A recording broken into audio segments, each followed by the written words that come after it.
incredibly big deal that Facebook is completely overhauling its mission and has a new mission. So what is the new mission of Facebook? So our new mission is to bring the world closer together. And for the last decade, our mission has been to make the world more open and connected. And we've been really focused on these ideas, giving everyone a voice and helping to connect people, especially with their friends and family.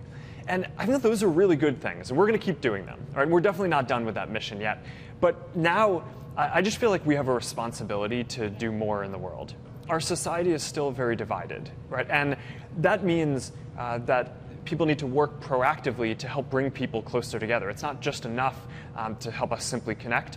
We need to work to bring the world closer together. You've always had such an interesting utopian view of things. And it seems like this mission now, looking forward, is something a little bit like Facebook's grown up a bit. Facebook's looking at some of the biggest challenges and saying, you know, it's not just enough for us to connect. Yeah, well, when I look at the greatest opportunities and challenges for our generation, right, so things like ending poverty or curing diseases or stopping climate change, those are things that no one group or country can do by themselves, right? So we have to build a world where people can come together to take on these big, meaningful efforts. And, you know, that change just isn't going to happen top down. Right? There's no one in the world who can just snap their fingers and make that happen. Yeah. So what we need to do is empower people all around the world to build communities, things like church groups and sports teams and neighborhood groups and groups for people who love dogs and new moms and dads. You know, those are the groups that actually bring people together.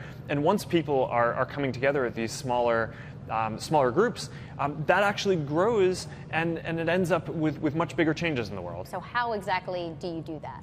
If what you're trying to do is run a group that has thousands of people, you need tools to help manage that. So that's a lot of what we're announcing today. And we have 300 of the people here who have built the strongest communities on Facebook. And some of them just have these amazing stories of how they started working to bring people together and it led to big changes. That's what we want to try to unlock in the world. And our view is if we can help build those tools, the power to build more of those communities, the world is going to be a much better place.